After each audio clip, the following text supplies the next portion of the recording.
अस्सलाम वालेकुम दोस्तों, इनसाइड भी मौसम वगैरह में खुश आमदीद। लेकिन इस्लामाबाद हाई कोर्ट के अंदर ये जो जजेस का तनाज़ा है ये ना सिर्फ मजीद संगीन होता चला जा रहा है, बल्कि अब इस सारी सूरत हाल में सरफराज डोगर साहब जो कि इस वक्त कायम मुकाम चीफ जस्टिस हैं इस्लामाबाद हाई कोर्ट के, वो एक मरतबा फिर मंजर आम पर आ गए हैं और उन्होंने 6 के टोले की तरफ से उठाए जाने वाले एतराज़ात को यकसर मुस्तरद करते हुए इस्लामाबाद हाई कोर्ट पर डोगर राज के तसल्लुत के ऊपर मोहर लगा दी। और मुझे ऐसे लगता है कि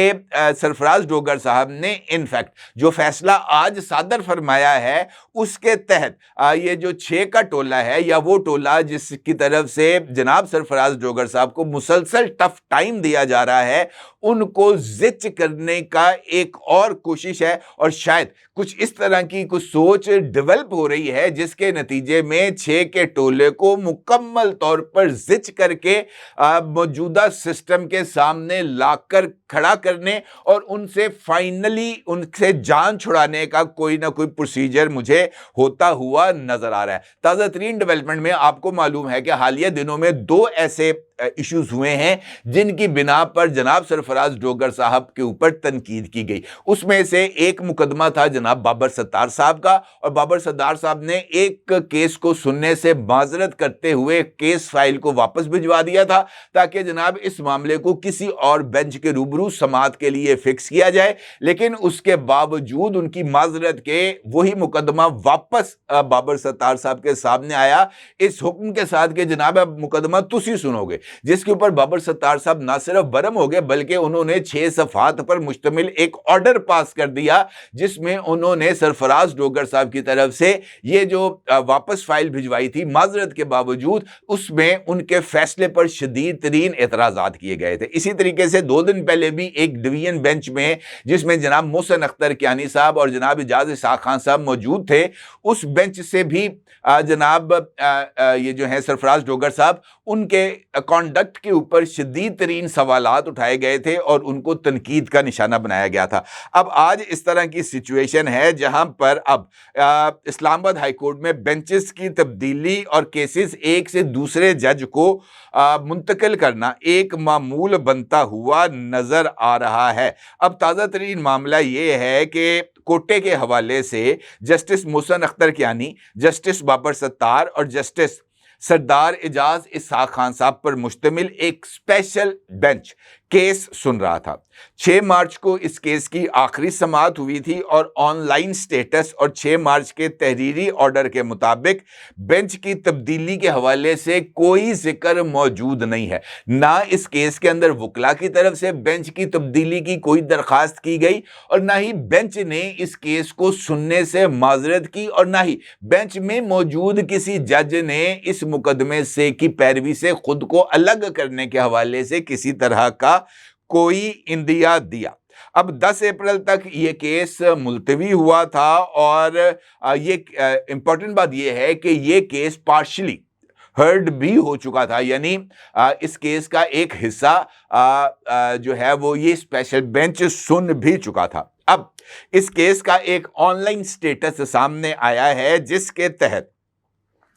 यह बेंच भी तब्दील हो गया है और एक नया बेंच तश्कील पा चुका है। यानी जो प्रीवियस बेंच था उसमें जनाब मोहसिन अख्तर कियानी, बाबर सत्तार और इजाज इसाक खान साहब मौजूद थे। अब इस केस को एक नए बेंच के सामने फिक्स कर दिया गया है और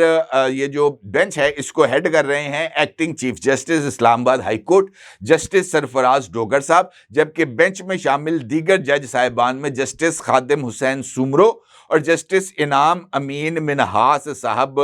जो हैं वो उन पर मुश्तमिल है। और इस केस के लिए जो बेंच है उसकी जो हेयरिंग है वो आज के लिए लगाई गई है और लगा हुआ है। और फिर ये जो केस है उसके बारे में जो स्टेटस है वो अचानक तब्दील होने ने बहुत सारे सवालात को पैदा कर दिया है, ख़ास तौर पर इस्लामाबाद हाई कोर्ट के हवाले से। अब ये जो सिचुएशन, क्योंकि अभी रिसेंटली जो मोहसिन अख्तर कियानी साहब ने जिस केस की समाअत की थी उस केस में उन्होंने वकला से पूछा कि जनाब ये जो केस चल रहा था इसको अचानक किस तरीके से मुंतकिल कर दिया गया, क्या आपके पास जनाब इस बात का कोई कानूनी हवाला मौजूद है? क्या रूल्स इस बात के लिए चीफ जस्टिस को इजाजत देते हैं कि वो जेर समात मुकदमा एक अदालत से दूसरी अदालत में मुंतकिल कर दे? तो मोहसिन अख्तर कियानी साहब के रूबरू मौजूद वकला ने इस बात पर वाज़ेह मौक़िफ़ इख्तियार किया था कि रूल्स के अंदर कवायद में इस बात की कोई गुंजाइश नहीं है मा सिवाय इस बात के कि बेंच टूट जाए या बेंच जो है वो समात से माजरत कर ले, इसके अलावा कोई और तरीक़ाकार नहीं है। एक बेंच के सामने जो केस फिक्स हो जाता है वो उसी बेंच ने सुनना होता है। लेकिन अब मुसलसल ये चौथी मर्तबा है जब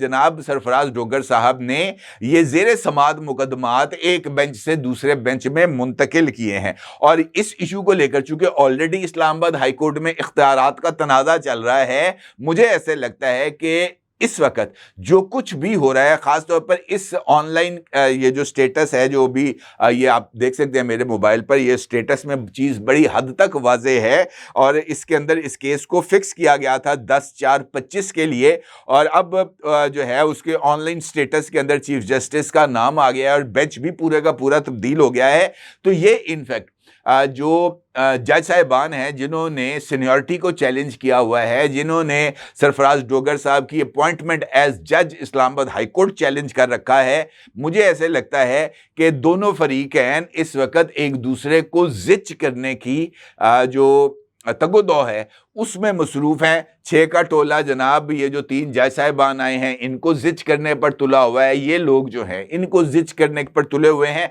और इनफैक्ट अवाम के सामने ये तमाम लोग अपना मजाक उड़ाते हुए ही नज़र आ रहे हैं।